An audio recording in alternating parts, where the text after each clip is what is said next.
सवाल बना टोटल वजन चावल सहित बक्से का टोटल वजन कितना है? तख्ता सहित बने काठ के बक्से का वजन, अच्छा बक्सा का वजन 115 किलो है और चावल सहित कितना 880 किलो है। इसका मतलब बक्सा और चावल का वजन मिला के 880 है, खाली बक्सा का वजन 115 है, तो खाली चावल का वजन कितना है? केवल चावल का वजन, चावल का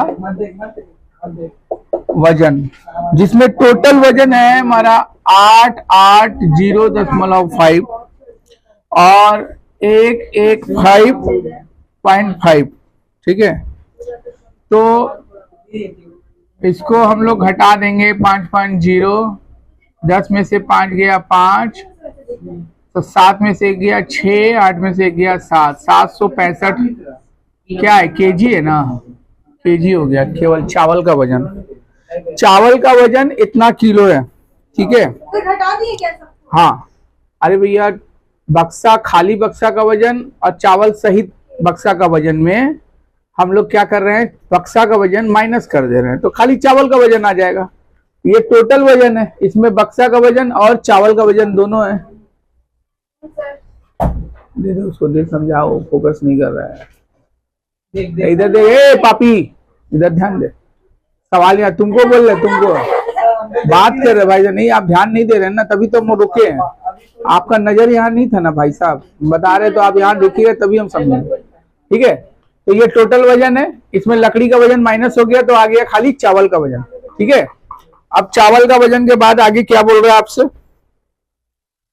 बक्से की भीतरी लंबाई चौड़ाई क्रमशः 12 डेसीमीटर। अच्छा, चावल तो बाहर में आएगा नहीं, चावल तो भीतर में ही होगा, तो चावल का वजन और चावल का आयतन अगर जानना है तो भीतर का लंबाई चौड़ाई ऊंचाई देखेंगे, ठीक है। तो भीतरी आयतन, टोटल भीतरी आयतन देख लेंगे। बक्से का भीतरी आयतन, बक्से का भीतरी आयतन कितना दिया हुआ है? लंबाई चौड़ाई क्रमशः इतना और इतना है तथा इतना घन डेसीमीटर है, तो चावल का वजन 1.5 किलोग्राम है। लंबाई चौड़ाई और इतना एक, अच्छा इतना है, 1 घन डेसीमीटर चावल का वजन इतना दिखा रहा है, ठीक है। तो हम लोग इसका पहले देखेंगे कि बक्से का भीतरी आयतन कितना होता है। लंबाई गुणे चौड़ाई गुणे ऊंचाई करेंगे तो लंबाई कितना दिया हुआ है? 12। चौड़ाई कितना दिया है? देखो तो सब डेसीमीटर में ही है ना। चौड़ाई कितना है? 8.5 और ऊंचाई 1 घन डेसीमीटर। अच्छा नहीं दिया है, ऊंचाई दिया ही नहीं है, तो बक्से की भीतरी ऊंचाई पूछा है, तो भीतरी ऊंचाई को हम क्या पकड़ लेंगे? x। माना बक्से की भीतरी ऊंचाई x है। यहाँ दो प्रश्न पूछा है ना। माना बक्से की भीतरी ऊंचाई इक्वल टू x डेसीमीटर है, x डेसीमीटर है। अब यहाँ पे प्रश्नानुसार बन जाएगा, बक्से का भीतरी आयतन इतना हो गया, तो प्रश्नानुसार हम लिख देंगे 12 गुणे, पॉइंट को हटाने के लिए पॉइंट के बदले 1, पॉइंट के बाद 1 डिजिट 1 0 इंटू एक्स। अब यहां भी आयतन निकलेगा, बक्से का भीतरी आयतन। बक्से का भीतरी आयतन कितना बोला है? 1 घन डेसीमीटर। चावल का वजन 1.5 किलो है। टोटल चावल का वजन कितना है? 765.0 kg। ठीक है, तो 76, इसमें हम लोग क्या करेंगे, इतना में कितना किलो है, कितना आयतन है? इतना आयतन है, तो इतना आयतन डिवाइड इतना करेंगे तो हमारा 1 घन डेसीमीटर का निकलेगा। 1 मिनट रुक जाओ। चावल का वजन 1.5 किलो, 1 घन डेसीमीटर का वजन 1.5 किलो है, तो 1.5 किलो का अगर 1 घन है तो इसको 1.5 से मल्टीप्लाई करेंगे, 1.5 से डिवाइड करेंगे, मल्टीप्लाई नहीं, 1.5 किलो का डिवाइड करेंगे तो इसका आयतन निकल जाएगा। तो हम लोग क्या करेंगे, कुल आयतन यहां से भी निकालेंगे, 765 और डिवाइड कितना है? 1.5, 1.5, देखो लिखा होगा 1.5 5 किलो, ठीक है।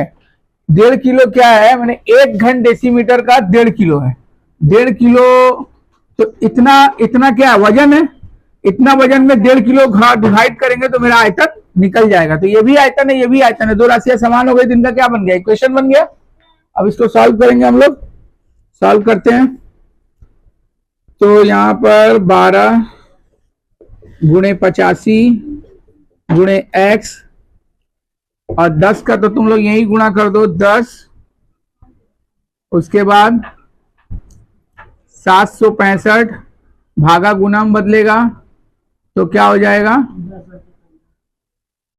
अच्छा जी एक ही साथ लिख देते हैं, भागा गुना में बदलेगा तो 1/15, ये 1.5 है ना, 10 लग गया सर, चोट लग गया था अभी तुरंत देखो ना, कोई बात नहीं है, खून खराबा हो जाएगा तो बाद में दाल नहीं समझोगी तो बहुत बड़ा प्रॉब्लम हो जाएगा। पॉइंट के बदले क्या है ना, पॉइंट हटाने के लिए ऊपर में 1 और पॉइंट के बाद 1 दीजिएगा तो 1 0, राइट। ये 15 नीचे इसलिए किए क्योंकि भागा गुना में बदलता है तो नीचे का ऊपर, ऊपर का नीचे हो जाता है दाहिने तरफ। तुमको समझ में आया, ठीक है। और उसके बाद फिर 10 का गुना इसलिए किए क्योंकि पॉइंट हटाए, ठीक ठीक है। अब हम लोग इसको कैलकुलेट करेंगे, मेरा x का वैल्यू आ जाएगा, x इक्वल टू, तो यहाँ पर मल्टीप्लाई करेंगे हम लोग तो 10 तो ऐसे ही कट जाएगा, बाहर भीतर प्लस माइनस पे नहीं है ना तो काट सकते हैं, खोलने के बाद कट ही जाएगा। और उसके बाद यहाँ ऊपर ऊपर अगर कटता है तो काट दो, नहीं ऐसे तिरछा नहीं कटेगा, ऐसे तिरछा नहीं कटेगा। हम लोग एक काम कर रहे हैं, यहाँ पे शिफ्ट कर देते हैं, यहाँ 15 × 5 = 75, 15 × 5 = 75 और 15 × 1 = 15, ठीक है। और ऊपर ऊपर अगर काटना चाहे तो काट सकते हैं, 17 × 3 = 51, 17 का पाला नहीं आ रहा तो नहीं हो पाएगा, 17 × 5 = 85, ठीक है। और 3 से अगर हम 12 काटे, 3 चौके 12, और मेरा फाइनली मेरा क्या आएगा, x इक्वल टू 1 यहाँ तो सब 1 आ गया, यहाँ तो सब कट गया ना, और ये 4 × 5 कितना हुआ 20, यहाँ नीचे शिफ्ट हो गया 1/20, 1 को 20 से डिवाइड कर देंगे तो मेरा पॉइंट समथिंग कुछ x का वैल्यू आएगा, 0 पॉइंट समथिंग। 1 को अगर 20 से डिवाइड करेंगे तो 0 पॉइंट समथिंग आएगा, जबरदस्ती का भाग होगा ये। इसको भागा दे दो, तो भागा जब देंगे हम लोग पॉइंट देंगे, पॉइंट दे करके उल्टा कर दिए ना, 20 का 1 में डिवाइड करना था, तो 20 का 1 में डिवाइड करेंगे तो पॉइंट देंगे तो 1 0 तो नहीं जाएगा, अभी भी छोटा है, 1 0 बैठाएंगे, फिर 1 0 का 20 × 5 = 100, तो 0.05 डेसीमीटर है। इसमें बदल रहे हम लोग डेसीमीटर में ना, तो डेसीमीटर में बदलेगा 0.05 डेसीमीटर, डेसीमीटर। अब जो है ना हमारा भीतर का लंबाई आया, भीतर का चौड़ाई आया, भीतर का ऊंचाई आया, ठीक है। सवाल पूरा कभी नहीं बनाना चाहिए टीचर को, हमेशा सवाल थोड़ा लटकाओ स्टूडेंट को, वो खुद से करे।